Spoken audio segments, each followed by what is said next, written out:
সুপ্রিয় ছাত্রীরা নিশ্চয়ই ভালো রয়েছে।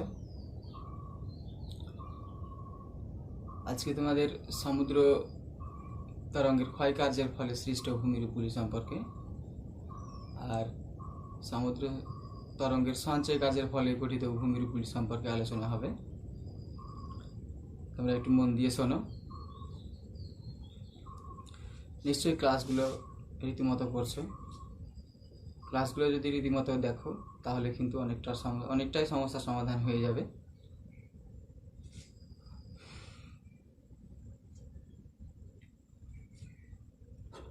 এর আগের দিন যে সমুদ্র তরঙ্গ সমুদ্র স্রোতগুলি সম্পর্কে বলানো হয়েছিল।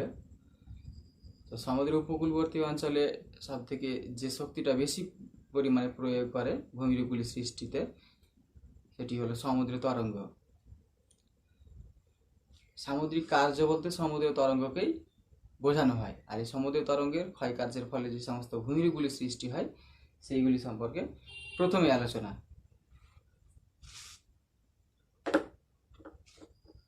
দেখো, সমুদ্র ভৃগু ইংরেজিতে বলা হয় সি ক্লিফ। ক্লিফ মানে ভৃগু। আগে জানি যে ভৃগু জিনিসটি কি। ভৃগু মানে ধরো এরকম একটা ভূমিরূপ রয়েছে, একটা খাড়া ঢাল রয়েছে, এই খাড়া ঢালটিকেই বলা হয় ভৃগু। খাড়া ঢালটিকেই বলা হয় ভৃগু। তাহলে সমুদ্র ভৃগু কি? ঠিক এইরকমই একটি ঢাল।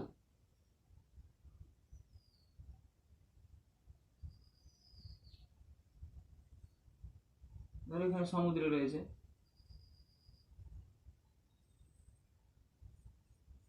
এটা হচ্ছে ভূমিরূপ, এটা হচ্ছে সমুদ্র, এটি হচ্ছে সমুদ্র সৈকত, আর এটা হচ্ছে পশ্চাৎ তটভূমি।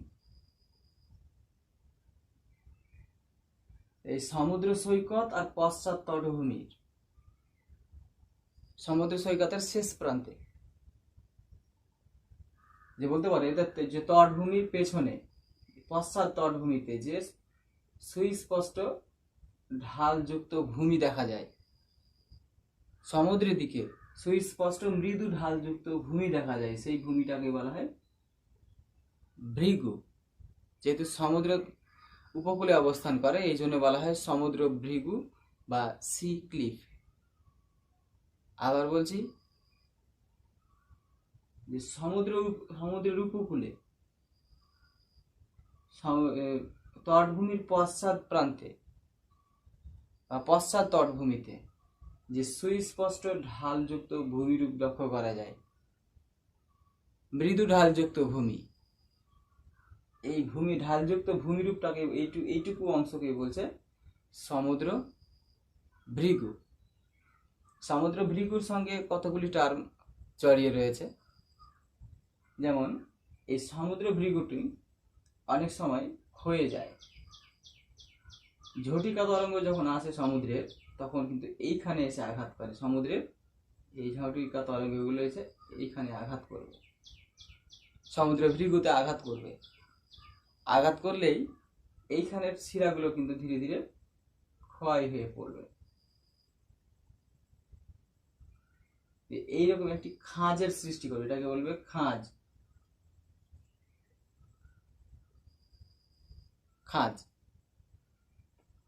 সমুদ্র ভৃগুকে এই ঝটিকা তরঙ্গ দ্বারা যখন ক্ষয় করে খাতের সৃষ্টি করে দেয়, তখন এই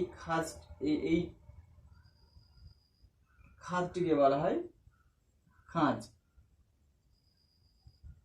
এই খাতটি যখন বেশি বড় হয়ে যায়, একটু বেশি বড় হয়ে যায়, প্রথমে ছোট থাকে তারপরে ধীরে ধীরে বাড়তে থাকে, এই বাড়তে থাকলেই এই গভীর করে যদি খাদ সৃষ্টি করে দেয় সেটাকে বলা হয়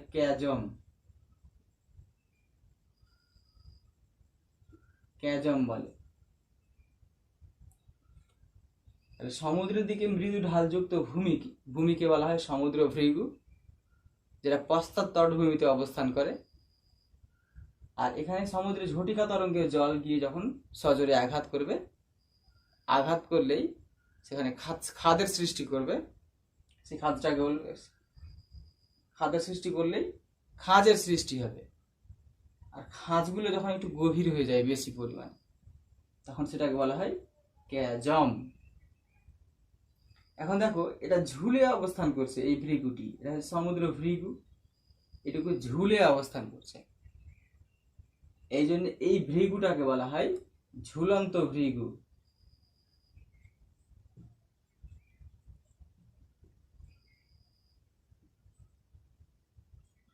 ঝুলন্ত ভৃগু। আবার বলছি, এই খাঁজ যখন বেশি হয়ে যায় তখন উপরের ভৃগুটি সমুদ্রের দিকে ঝুলে অবস্থান করে। তো এই ঝুলে থাকা ভৃগুকেই বলছে সমুদ্র ঝুলন্ত ভৃগু। এই ঝুলন্ত ভৃগুই একসময় কি হয়, ধসে পড়ে বা ভেঙে পড়ে। ভেঙে পড়লেই এই সমুদ্রের উপকূলবর্তী অঞ্চলে এক ধরনের তল সৃষ্টি হবে বা মঞ্চ সৃষ্টি হবে। ধীরে ধীরে পেছন দিকে সরলে একটা তল, বরাবর তল সৃষ্টি হবে। সেই তলটাকে বলবে তরঙ্গ কর্তিত মঞ্চ। তরঙ্গ কর্তিত মঞ্চ। এই তরঙ্গ কর্তিত মঞ্চটা ঠিক এইরকম ভাবেই হয়। সমুদ্র ভৃগু ধীরে ধীরে ধরো এটুকু ভেঙে গেল, এটুকু অংশ ধসে পড়ে যায়, ধসে পড়ে গেল, দিয়ে এইটুকু নতুন করে এইটুকু অংশে মঞ্চ সৃষ্টি করলে, মঞ্চটা কিন্তু এই সমুদ্রের জলতলের একটু উপরে অবস্থান করবে। আমরা জানি যে মঞ্চ বা প্ল্যাটফর্ম যাকে বলা, ইংরেজিতে বলা হয় ওয়েভ কাট প্ল্যাটফর্ম। তরঙ্গ কর্তিত মঞ্চ মানে তরঙ্গর দ্বারা কেটে সৃষ্টি করা মঞ্চ। মঞ্চগুলো মানে কি, পার্শ্ববর্তী অংশ থেকে একটু উঁচু হবে। তো সমুদ্রের দিকে জলতলের উপরে অবস্থান করে এই মঞ্চটি। এটা এই অবস্থানটাকে বলবে বা স্থানটাকে বলা হয় তরঙ্গ কর্তিত মঞ্চ। তরঙ্গের আঘাতে ধীরে ধীরে এই সমুদ্রের উপকূলবর্তী ভূমিরূপ ক্ষয়ে সৃষ্টি হয় তরঙ্গ কর্তিত মঞ্চটি। ধরো প্রথমে এইটুকু অংশ ছিলই, এখানে সমুদ্র ছিল, ধীরে ধীরে ক্ষয় করে করে করে এইটুকুকে উড়িয়ে দিয়েছে, দিয়ে এইখানে ভূমিরূপটি সৃষ্টি করেছে। এইভাবে মৃদু ঢালযুক্ত ভূমিরূপটি সৃষ্টি করেছে, যেটি প্ল্যাটফর্মে বা মঞ্চের আকারে অবস্থান করে। এই অংশটাকে বলছে তরঙ্গ কর্তিত মঞ্চ। তারপরে আসি গুহা, যাকে ইংরেজিতে বলা হয় কেভ। এই গুহাগুলো কিভাবে হয়, এই গুহা কি?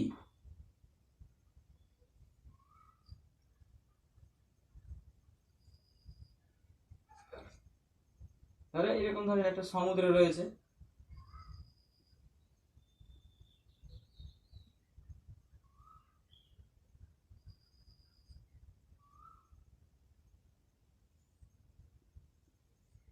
এটা সমুদ্র। এইখানেই এইটা হচ্ছে ভূমিরূপের ঢাল, এটা ভূমিরূপের ঢাল। এই অংশটাতে, এই উপকূলবর্তী অঞ্চলে যদি কোথাও দুর্বল ভূমিরূপ থাকে বা দুর্বল শিলা থাকে, যেমন চক বা চুনাপাথর, ডলোমাইট, এই ধরনের মানে দ্রবীভূত হতে পারে এমন ধরনের শিলা দ্বারা গঠিত যদি উপকূল অঞ্চল হয়, তাহলে সেখানে সমুদ্রের জল ঢুকে মানে ক্ষয় করে দেয়, ক্ষয় করতে থাকে, দুর্বল অংশটাকে ক্ষয় করে সেখান থেকে সরিয়ে দিতে পারে। দিয়ে সরিয়ে দিলেই যে ভূমিরূপটা গঠিত হবে, সে ভূমিরূপটাকে বলবে গুহা।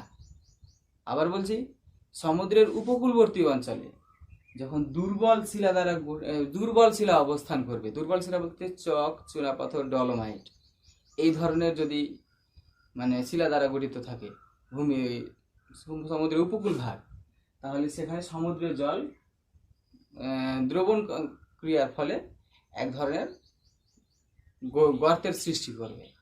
আমরা জানি যে গুহা মানে কি, কোনো ভূমিরূপের ভেতরে ফাঁকা অংশ বা ফাঁকা জায়গা। তা ঠিক এইভাবে সমুদ্রের জল কিন্তু সজোরে আঘাত করবে শিলার উপরে, তখন শিলাগুলো দ্রবীভূত হয়ে ভেতরের দিকে প্রবেশ করবে।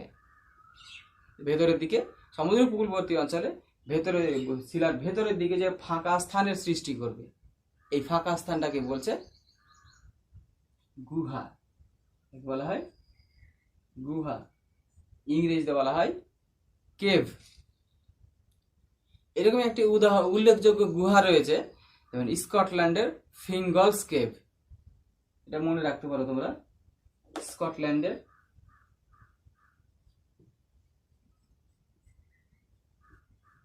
ফিঙ্গলস কেভ।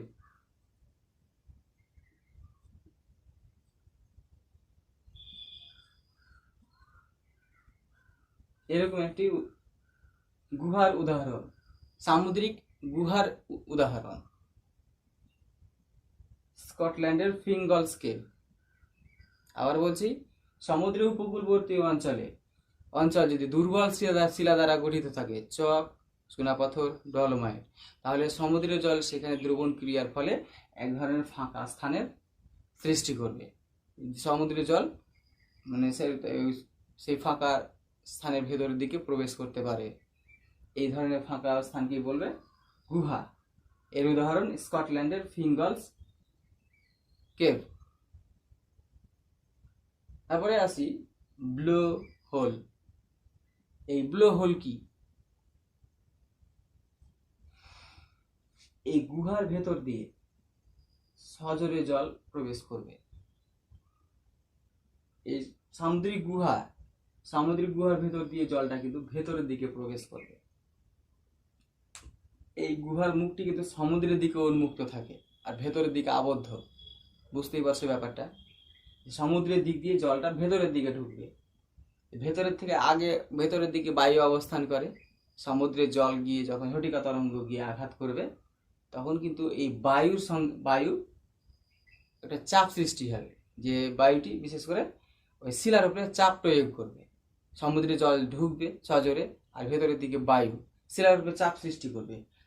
বায়ু যেহেতু হালকা, বায়ুটি ধীরে ধীরে উপরের দিকে ওঠার চেষ্টা করবে। তখন কি হবে, এই সমুদ্র জলের আঘাতে বায়ুটা কিন্তু এই ভেতরে দিয়ে যেতে যেতে গুহার ছাদের ধাক্কা মারতে থাকবে।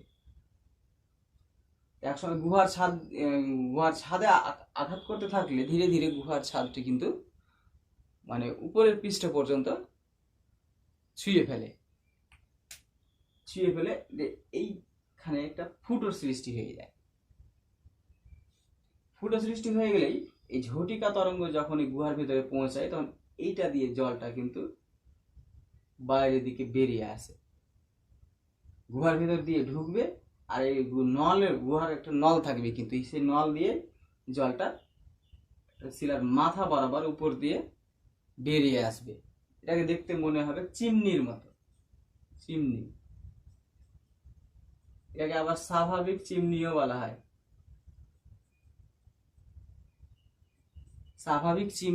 হয়, তাহলে সামুদ্রিক গুহার ভেতর দিয়ে জল প্রবেশ করলে বায়ুর চাপে গুহার ছাদের উপরের অংশ ফুটো হয়ে গিয়ে উপর দিয়ে যখন ঝটিকা তরঙ্গের জল বাইরের দিকে বেরিয়ে আসবে, এই অংশটাকে বলছে স্বাভাবিক চিমনি বা ব্লো হোল। এইরকমই এই ব্লো হোলগুলিকে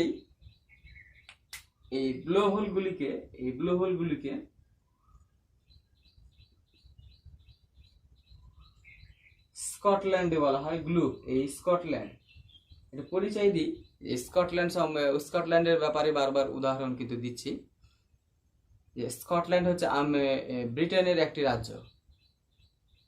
ইংল্যান্ড নাম শুনেছে, যেমন ইংল্যান্ড একটি রাজ্য, ঠিক সেই রকমই ব্রিটেনের বা ব্রিটিশ যুক্তরাজ্যের একটি অংশ হচ্ছে স্কটল্যান্ড। এই স্কটল্যান্ডের সমুদ্র তীরবর্তী অঞ্চলে এই সামুদ্রিক যে ভূমিরূপগুলো রয়েছে, এইগুলি কিন্তু সুস্পষ্ট এবং উল্লেখযোগ্য। সেইগুলির উদাহরণগুলি তোমাদের সামনে পেশ করব। তারপরে দেখো গিও বা জিও। এই গিও বা জিও জিনিসটি কি?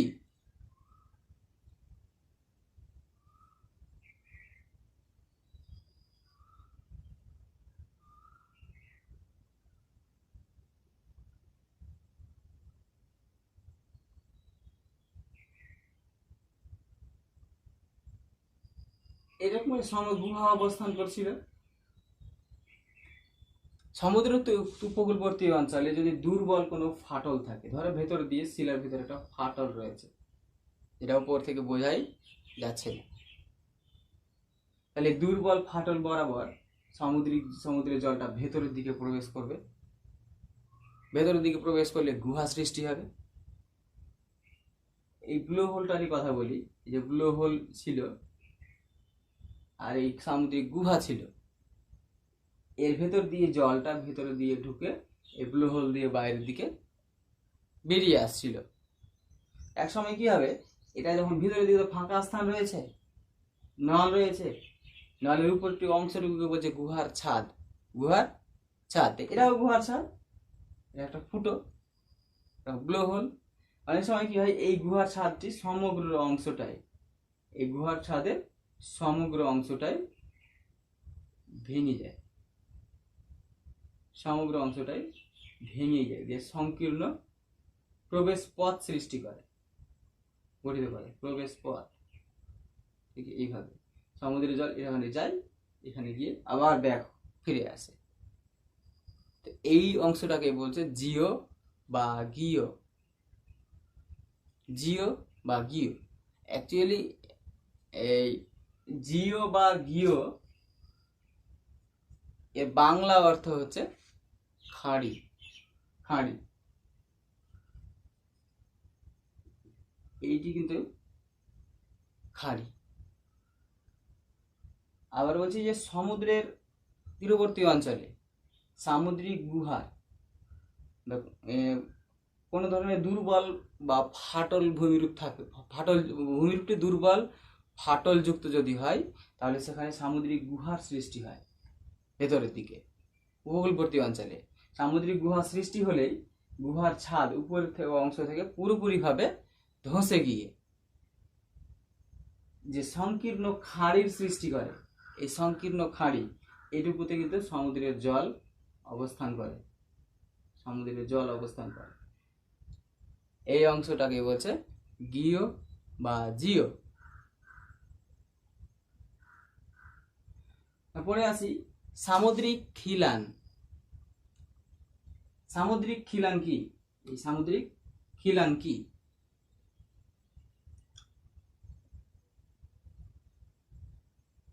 ধরো একটি অংশ সমুদ্রের দিকে এগিয়ে রয়েছে, একটি ভূখণ্ড, একটি ভূখণ্ড সমুদ্রের দিকে এগিয়ে রয়েছে।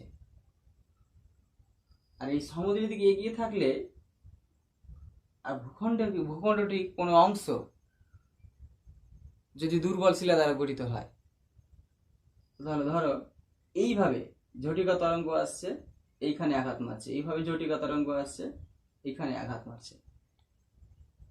যখন আঘাত করতে থাকবে তখন এর ভেতর দিয়ে সামুদ্রিক গুহা সৃষ্টি হবে। এখানে একটা সামুদ্রিক গুহা, এখানে একটা সামুদ্রিক গুহা, দুই পারে।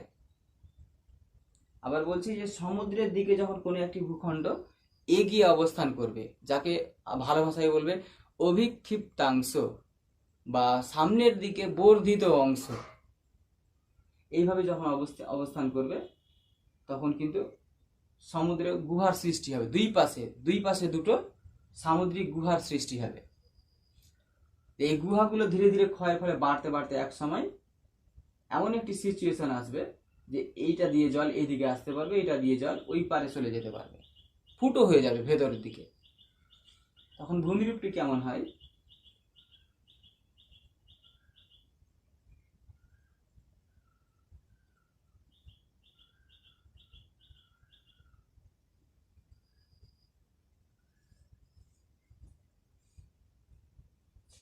এইরকম হয়ে যায়। এখানে কিন্তু সমুদ্রের জল অবস্থান করবে। এইরকম ধরনের ভূমিরূপটাকে বলছে সামুদ্রিক খিলান। সামুদ্রিক খিলানকে আবার স্বাভাবিক ব্রিজও বলা হয়, স্বাভাবিক ব্রিজের মতো, যে এটা দিয়ে জলটা কিন্তু এই দিক দিয়ে ওই পারে যেতে পারবে, আবার ওই পার থেকে এই পারে আসতে পারবে। আর এটাও ব্রিজ, উপরের অংশ ব্রিজ। যেহেতু প্রাকৃতিক প্রক্রিয়া সৃষ্টি হয়, এই জন্য প্রাকৃতিক সেতু বা স্বাভাবিক চিমনি বলা হয়। এইগুলিকে ইংরেজিতে আর্চ বলে, আর্চ বলে। ইংরেজিতেও বলতে পারে, বাংলাতেও আসতে পারে। আবার বলছি, যখন সমুদ্র উপকূলবর্তী অঞ্চলে কোনো ভূমিরূপ সামনের দিকে এগিয়ে থাকবে জলের দিকে, এটাকে অবিক্ষিপ্তাংশ বলা হয়। তার দুই পাশে ঝটিকা তরঙ্গের আঘাতে দুই পাশে দুটি সামুদ্রিক গুহার সৃষ্টি হবে। গুহার সৃষ্টি হলে গুহা এক সময় জয়েন্ট হয়ে যাবে, যে দুই পাশের জল দুই পাশে অনায়াসে যাওয়া আসা করতে পারবে। আর উপরের অংশটা কিন্তু মানে না ধসে না পড়ে পড়ে স্বাভাবিক ব্রিজের মতো হয়ে অবস্থান করবে। এই অংশটাকে বলছে, বা এই ভূমিরূপটাকে বলছে স্বাভাবিক ব্রিজ বা সামুদ্রিক খিলান। তো সামুদ্রিক খিলান বলেই পরীক্ষাতে বেশি পড়বে। এবারে আসি স্ট্যাক। স্ট্যাক কি? অনেক সময় কি হয়, এই সামুদ্রিক খিলান ধসে পড়ে যায়, এটুকু ধসে পড়ে যায়। ধসে পড়ে গেলেই এইরকম ধরনের একটি ভূমিরূপ সমুদ্রের দিকে কিন্তু দাঁড়িয়ে, সমুদ্রে দাঁড়িয়ে থাকবে, এরকম ধরনের একটা ভূমিরূপ।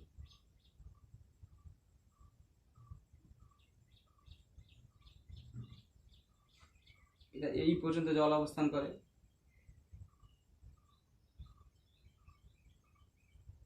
সামুদ্রিক খিলান যখন ধসে পড়ে যায়, ধসে পড়লেই সামনের দিকে যে অংশটি উঁচু আকারে জলতলের উপরে অবস্থান করে, যে টিলাটি অবস্থান করে সমুদ্রের জলতলের উপরের দিকে, এই টিলাটিকেই বলছে স্ট্যাক। এটাকে বলছে স্ট্যাক।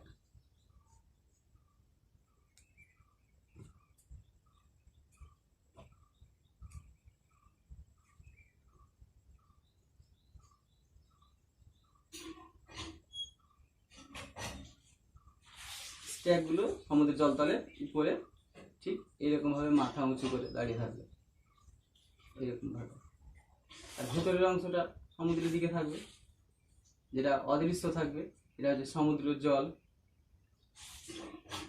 তাহলে সমুদ্র জলের উপরে যে ভূখণ্ডটি টিলার আকারে অবস্থান করবে, সেই অংশটাকে বলছে স্ট্যাক। স্ট্যাকটা কিভাবে সৃষ্টি হয়? এখানে স্বাভাবিক ব্রিজ বা সামুদ্রিক খিলান ধসে পড়ে সৃষ্টি হয়। এরকম একটি উল্লেখযোগ্য উদাহরণ রয়েছে, যে এই স্কটল্যান্ডের ওর্কনে দ্বীপ। স্কটল্যান্ডে একটা দ্বীপ রয়েছে ছোট্ট করে, ওর্কনে দ্বীপ। এই ওর্কনে দ্বীপের old man of Hoy, old man of Hoy একটি স্ট্যাকের উদাহরণ। এটি কিন্তু ভুলবে না, পরীক্ষাতে আসে 1 মার্কের। স্কটল্যান্ডের ওর্কনি দ্বীপের ওল্ড ম্যান অফ হোই একটি স্ট্যাকের উদাহরণ। এরপরে রয়েছে স্ট্যাম্প। স্ট্যাম্প কি? অনেক সময় কি হয়, এই স্ট্যাম্পগুলো, এই স্ট্যাকগুলো ক্ষয় হয়ে হয়ে নিচু হয়ে যায়। নিচু হয়ে গেলেই এইগুলি জল তলে অবস্থান করে, জলের তলার দিকে অবস্থান করে, উপর থেকে বোঝা যায় না। অ্যাকচুয়ালি এগুলোকে বলে সামুদ্রিক পাহাড়ও বলতে পারো, ক্ষুদ্র আকৃতির ডুবন্ত সামুদ্রিক পাহাড়ও বলতে পারো। যখনই ভাটা, মানে জোয়ারের সময় এইগুলো জলের তলায় চলে যায়, যখন ভাটা চলে আসে তখন কিন্তু এইগুলো সমুদ্রের জলের তলার উপরের দিকে একটু কিন্তু দেখা যেতে পারে। তবে জেনারেলি সমুদ্র তলের জলের তলায় অবস্থান করে। এই ধরনের ডুবন্ত টিলাগুলোকে বলবে, বা জলে মগ্ন টিলাগুলোকে বলবে স্ট্যাম্প। স্ট্যাম্পগুলি কিন্তু স্ট্যাক হয়ে সৃষ্টি হয়, স্ট্যাক হয়ে সমুদ্র জলের তলায় অবস্থান করে। তাহলে স্ট্যাক আর স্ট্যাম্পের মধ্যে বেসিক পার্থক্য, এটা সমুদ্র জলের তলে অবস্থান করে স্ট্যাম্প, আর স্ট্যাকগুলো সমুদ্র জলের উপরে অবস্থান করবে মাথা উঁচু করে। আর স্ট্যাক হয়ে স্ট্যাম্প সৃষ্টি হয়, স্ট্যাম্প থেকে ওই স্ট্যাক কিন্তু গঠিত হয় না। তারপরে দেখো ঝুলন্ত ভ্যালি বা হ্যাঙ্গিং উপত্যকা। ভ্যালি মানে বা কি বা উপত্যকা কি?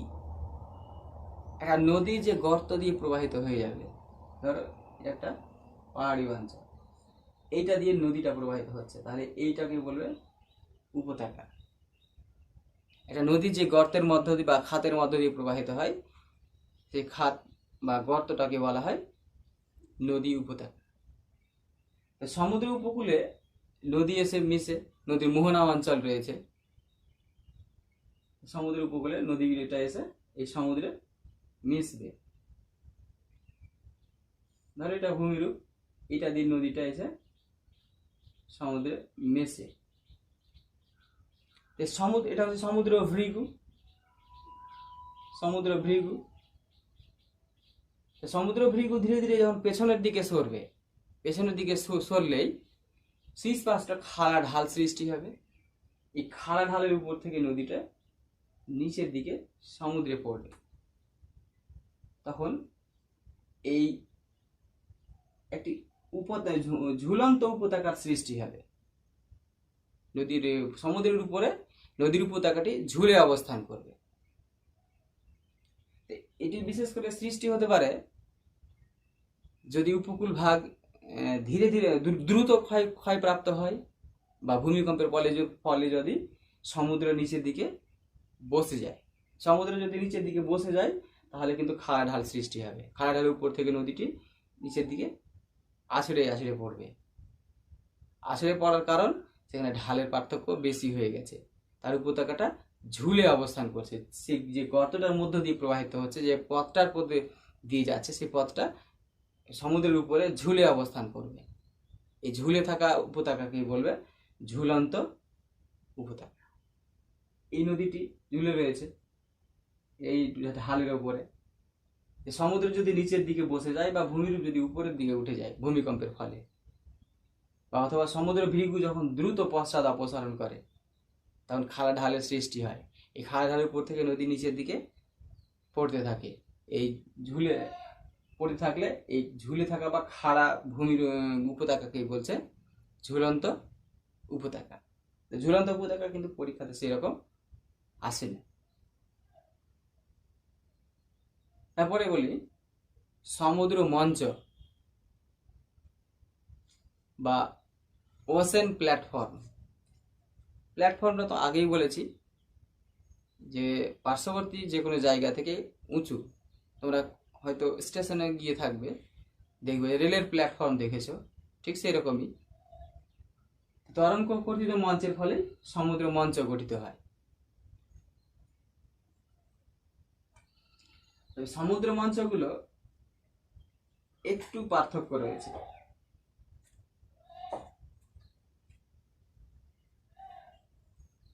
ধরো এটা সমুদ্র, এটা ভূমিরূপ, এটা উপকূল ভাগের খাড়া পাড়। এইটুকু অংশকে বলছে সমুদ্র মঞ্চ। যে এখানে সমুদ্রের তরঙ্গের আঘাতে মঞ্চ সৃষ্টি করেছিল, তরঙ্গ কর্তৃত মঞ্চ সৃষ্টি করেছিল। কোনো কারণে সমুদ্রের জলরাশি নিচের দিকে নেমে গেছে, তখন করে মঞ্চটি সমুদ্রের উপকূল ভাগ তটভূমি থেকে উপরের দিকে উঁচু হয়ে অবস্থান করছে। এখানে কিন্তু আর সমুদ্রের জল পৌঁছাচ্ছে না। এই মঞ্চটাকে বলবে সমুদ্র মঞ্চ। আগের তরঙ্গ কর্তৃত মঞ্চ যখন কোনো কারণে উপরের দিকে, সমুদ্রের উপকূলে উপরের দিকে অবস্থান করে, সে কারণটা কি, সমুদ্রের জলরাশি যদি নিচের দিকে কোনো কারণে নেমে যায়, তাহলে সমুদ্রের যে মঞ্চটি অবস্থান করে সেটি উপরের দিকে উঁচু হয়ে অবস্থান করে, সেটাকে বলছে সমুদ্র মঞ্চ। এই ক্ষয়জাত ভূমিরূপগুলি সম্পর্কে মোটামুটি তোমরা জানলে, এবং কয়েকটা সঞ্চয়জাত ভূমিরূপ সম্পর্কে তোমরা দেখো।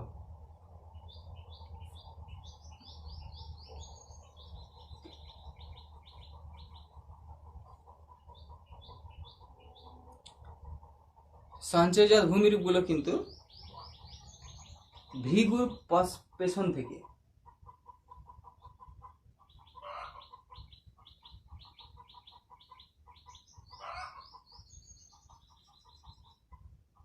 এটা সমুদ্র, এটা ভৃগু, এইটুকু থেকে এইটুকুর মধ্যে সৃষ্টি হয়, কিছুটা সমুদ্র জলের ভেতর পর্যন্ত এইটুকু অংশে সমুদ্রের সঞ্চয়জাত ভূমিরূপগুলি সৃষ্টি হয়। এই সঞ্চয়জাত ভূমিরূপগুলি সৃষ্টিতে মুখ্য ভূমিকা পালন করে গঠনকারী তরঙ্গ বা দুর্বল তরঙ্গগুলো, যেটা এর আগের দিন বলা হয়েছিল।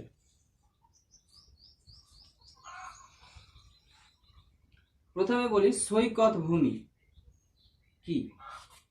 সেদিন বলা হয়েছিল যে সৈকত ভূমি, উপকূল, তটভূমি, এইগুলি কিন্তু প্রত্যেকটা টার্ম এক নয়। তাহলে তটভূমি কি সেটাও বলেছিলাম, সৈকত ভূমি কি সেটাও বলেছিলাম, উপকূল কি সেটাও বলেছিলাম।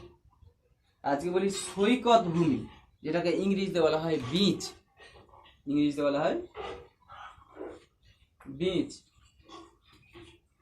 এই বিচ কি? ধরো সমুদ্রের জোয়ার আসে তখন এই পর্যন্ত জল আসে, আর ভাটা যখন যায় তখন এই পর্যন্ত জল যায়, নিচের দিকে নেমে যায়। আর জোয়ার যখন আসে তখন এই পর্যন্ত জল থাকে, ভাটার সময় এই পর্যন্ত জল থাকে। তা এইটুকু স্থানে, এখান থেকে শুরু করে এইটুকু স্থানের মধ্যবর্তী স্থানে সমুদ্রের জলরাশি খেলা করে। এই যেখানে সমুদ্রের জলরাশি খেলা করে, যে জোয়ারের সর্বোচ্চ সীমা থেকে ভাটার সর্বনিম্ন সীমা পর্যন্ত, এইটুকু স্থানকে বলবে সৈকত ভূমি বা বিচ। আমরা কতগুলি বিচের নাম শুনেছি, যেমন কোভলাম বিচ,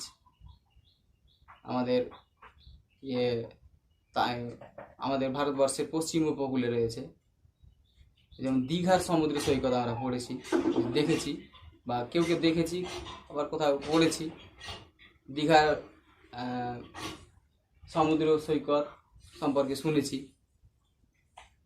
এখানে কি হয়, এইটুকু অংশে এই বিচে এই যে ভূমিরূপগুলো গঠিত হয়, এগুলো কিন্তু অস্থায়ী প্রকৃতির। সমুদ্রের তরঙ্গ আসে, এক ধরনের ভূমিরূপ সৃষ্টি হলো, আবার তরঙ্গটা নিচের দিকে চলে গেল, আর এক ধরনের ভূমিরূপ সৃষ্টি হতে পারে, মানে অস্থায়ী। অনেকে সমুদ্রের উপকূল ভাগে ঘুরতে গেলে এই উপকূলে বালির উপর বিভিন্ন ধরনের নকশা আঁকে, যেটা মুহূর্তের মাধ্যমেই মিলিয়ে যায়। গেলেও সবারই ইচ্ছা করবে, তোমরা যদি যাও তাহলে তোমাদের ইচ্ছা করবে নিজের নাম লিখবে, দেখবে সমুদ্র যখন তরঙ্গটা আসবে তখন কিন্তু সেগুলোকে সঙ্গে সঙ্গে মিটিয়ে চলে যাবে। এই বিচেই অবস্থান করে সূক্ষ্ম থেকে বিভিন্ন ধরনের মানে বড় বড় কাঁকর বা পাথর খণ্ডগুলি, যেগুলো মানে অ্যাকচুয়ালি চেঞ্জেবল পোর্শন বা চেঞ্জেবল অংশ, সবসময় পরিবর্তন হতে পারে।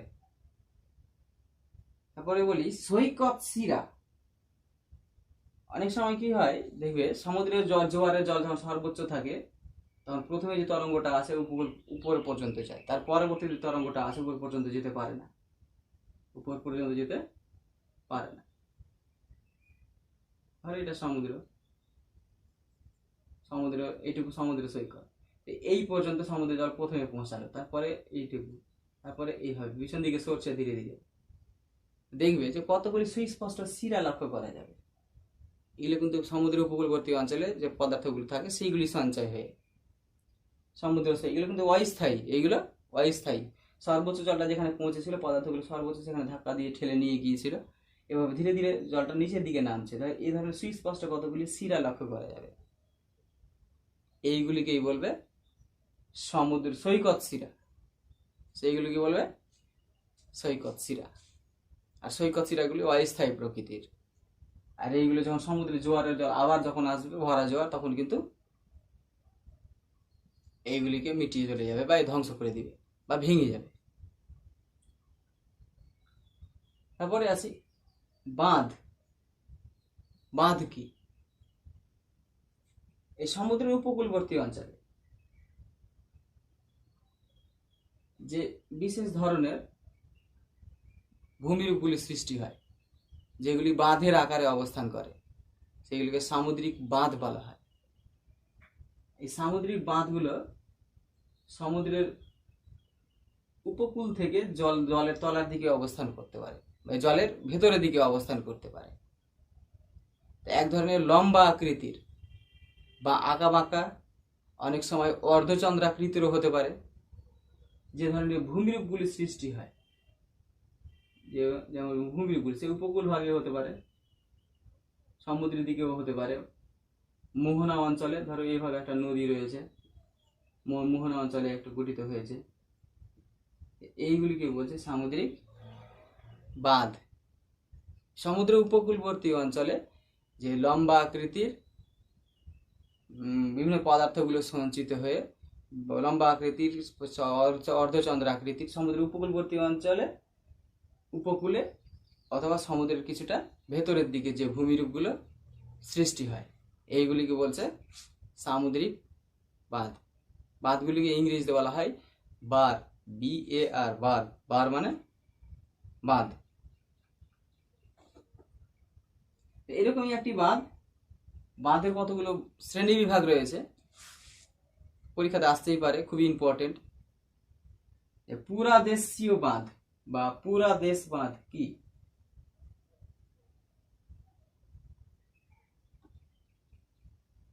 আর এখানে একটা সমুদ্র রয়েছে, এটা একটি সমুদ্র উপকূলবর্তী অঞ্চল। এখানে নদী মোহনা রয়েছে, এখানে একটি নদী এসে সমুদ্র উপকূলে মিশছে, এখানে একটি নদী মোহনা রয়েছে।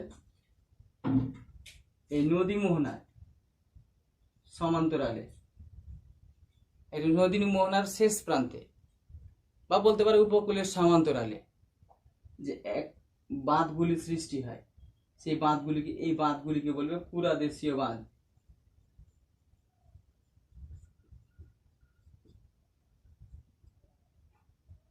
উপকূলের সমান্তরালে নদী মোহনায়, উপকূলের সমান্তরালে নদী মোহনায় যে বাঁধগুলি সৃষ্টি হবে, এইগুলি কিন্তু পদার্থগুলি নদী থেকেও আসতে পারে, সমুদ্র উপকূল ভেতর থেকেও আসতে পারে।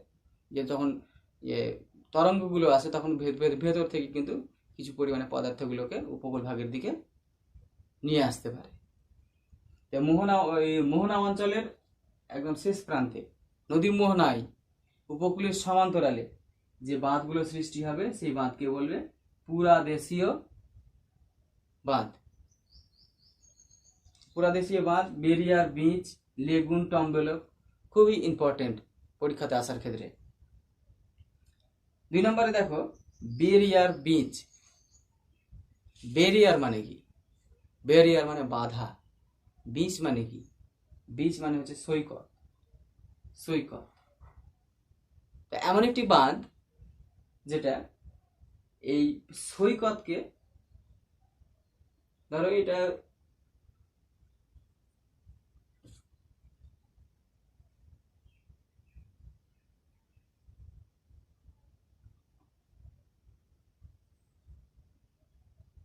সমুদ্র,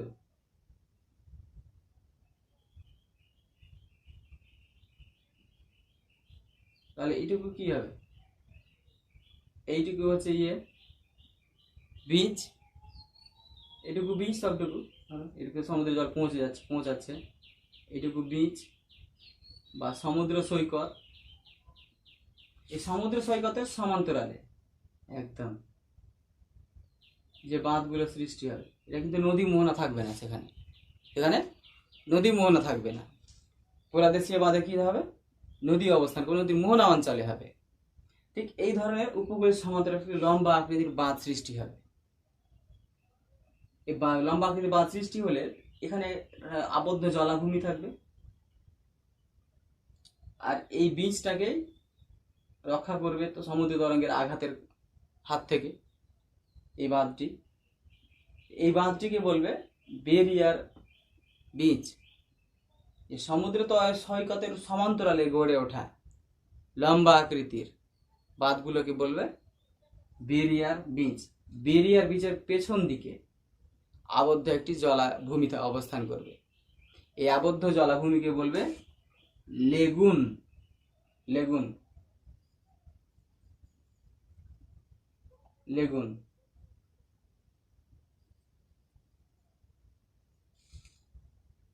তোমরা মাধ্যমিকে পড়েছো ১ম শ্রেণীতে যে আমাদের ভারতবর্ষের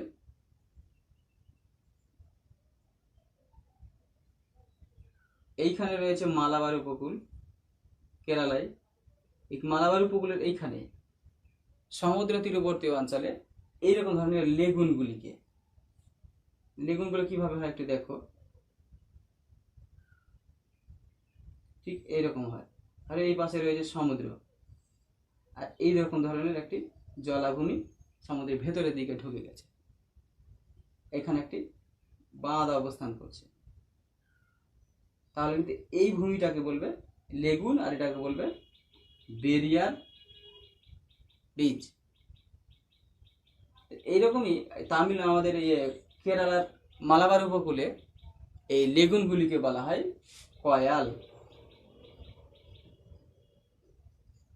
কয়াল বলা হয়, স্থানীয় ভাষায় কয়াল বলা হয়।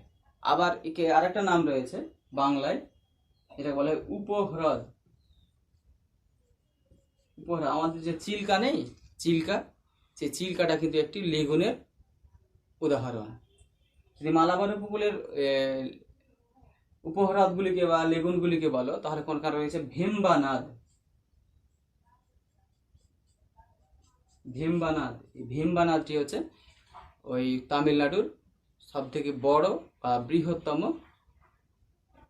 কয়ালের উদাহরণ। তাহলে এই বেরিয়ার বীজ দ্বারা আবদ্ধ পেছন দিকে যে জলরাশি বা আবদ্ধ জলভূমিটি অবস্থান করছে, এই অংশটুকুকেই বলছে বেরিয়ার লেগুন। এই অংশটুকুকেই বলছে লেগুন। এরপরে আসি টম্বলো। এই টম্বলো কি? ধরো সমুদ্র উপকূলবর্তী অঞ্চলে এক ধরনের দ্বীপগুলো অবস্থান করে সমুদ্রের দিকে। এটা সমুদ্র, এখানে একটা ধরো দ্বীপ রয়েছে, এখানে একটা দ্বীপ রয়েছে সমুদ্রের ভেতরে, এটা একটা দ্বীপ। এই দ্বীপটাকে এই উপকূলের সঙ্গে একটি বাঁধ দ্বারা যুক্ত রয়েছে, একটা বাঁধ দ্বারা যুক্ত রয়েছে। এই যে বাঁধটি যুক্ত করবে এই উপকূলটাকে, এই দ্বীপটিকে উপকূলের সাথে, এই যে বাঁধটা, এই বাঁধটাকে বলবে টম্বলো।